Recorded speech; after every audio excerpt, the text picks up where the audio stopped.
and the controls changed on the bill. There was significantly substantive difference between the first bill and the second. All right, let me move on because we're running out of time. Do insurance rates need to be lowered in Detroit, Mr. Attorney General? Well, yes, Detroit has to become more competitive. I'm against the plan to, by a constitutional amendment, reduce rates by 20%. But how do you reduce rates in Detroit? First and foremost, you make Detroit safer. You make Detroit safer so property and casualty it is cheaper to afford. I lived in 48239 zip code, which is Detroit zip code, until about 6 years ago. When I moved over 3 miles,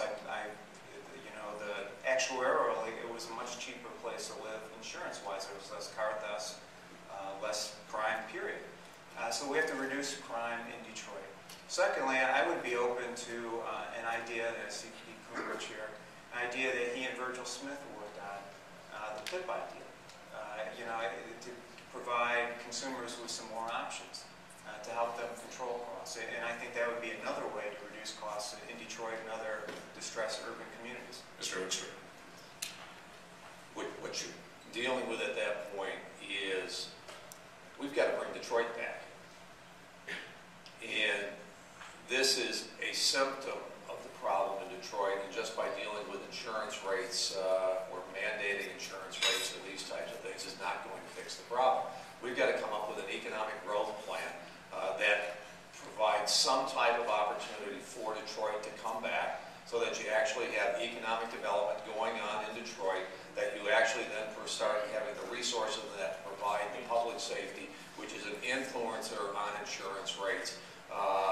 Let's develop a plan for Detroit, then we will deal, then I think you'll see an impact on the rates and those types of things. Don't start with the tail and move forward, start dealing with the problems, and then we will see an improvement at the other end. I believe both of you have supported putting the financial emergency manager into the Detroit school systems. Am I correct on that? Oh, I'm absolutely, I think Robert Bob's done a great job. And you also agree with that? I do agree with that, but I also believe that in the long term, to bring Detroit schools back, you don't put in emergency managers, you don't put more authority into people at higher levels. The ultimate fix for Detroit public schools, for Detroit, for education in Detroit, because we're not worried about fixing the public schools or any individual school system. We got to provide quality education for the kids. We got to empower parents. But the chatter in Lansing is, since it's worked fairly well in Detroit, let's move financial emergency managers into other urban schools around the state, and as governor, you would oppose that. Is that right, Mr. Hoekstra? I would take as many steps as I can to empower parents to have more control over their education of their kids, rather than creating more positions of unelected bureaucrats trying to fix these, because they are an intervention and they don't fix the systemic problems. They are there for a period of time and then they are gone. How do we systemically fix the problem? And we systemically fix the problem by giving parents more authority for controlling the education of their kids, rather than a bureaucrat. You would oppose more financial emergency managers? No, you may need to use them on an exception basis, but that is not the long-term fix for fixing education in Michigan. Fixing education in Michigan, we need to empower parents. We may, on an interim basis, because we haven't put that in place, have to put in more financial managers, but that's not, because when they leave, we are going to have the same problems creep in again. All right, so you're not unilaterally opposed to the concept? No, I mean, they are an intervention that if you can't fix the rest of the system, you may need, but I want to fix the system. I want to empower parents. I understand. Mr. Cox, your position? I absolutely think where we have failing schools, the state has an obligation to get involved. Since Proposal A, the primary funding mechanism for education is the state.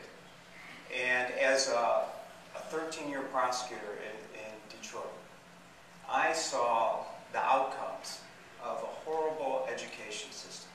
Do you know, Tim, that in 2003 there were 152,000 students in Detroit public schools?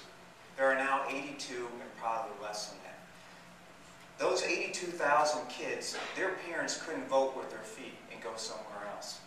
And so I am completely in favor of what Robert Bob has done there. And moving that to other urban areas. Yes, absolutely. And this is what about this idea of loss of local control? But where you have a failed school system, we have a moral obligation to get involved. Pete was talking about parental control, parental input. Of course. But the reality is where you have failed schools, those 82,000 kids are trapped there. And there's another point of difference. You know, Pete is against, you know, more alternative certification and more charter schools and some of the other things that President Obama... Excuse me, I am not I am in favor of alternatives. It's crazy. Okay, well, yeah. Let me finish my point. That President Obama put in the race to the top.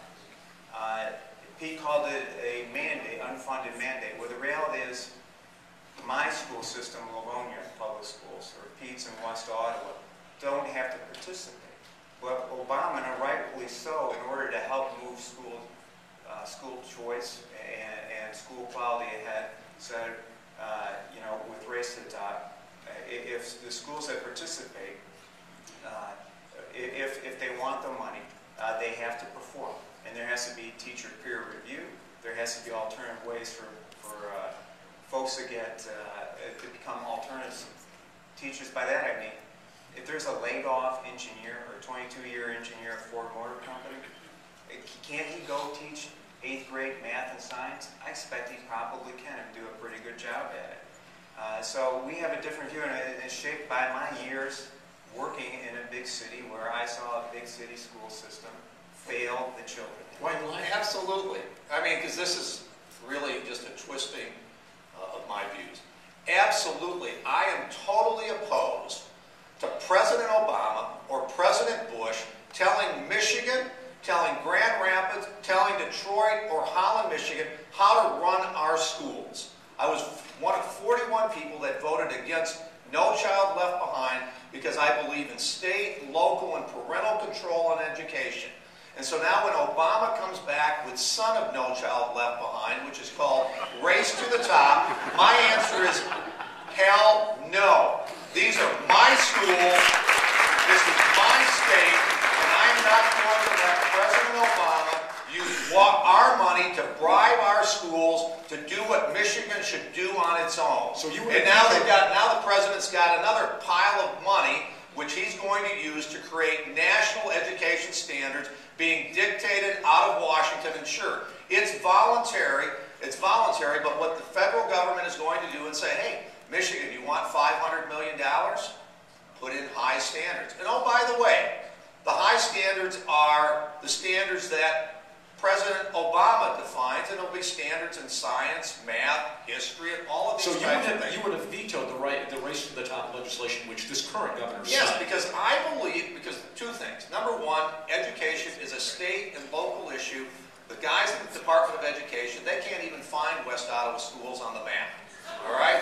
So they can't name the kids. So number one is, I don't want them running my schools. And the second thing is, as many school districts in the state is now finding out, it actually costs more to implement the mandates on race to the top than what the federal government was going to give us in the first place. Mr. Cox, would you like to veto that same legislation? No, I completely support it. It was passed overwhelmingly in the State House and the State Senate.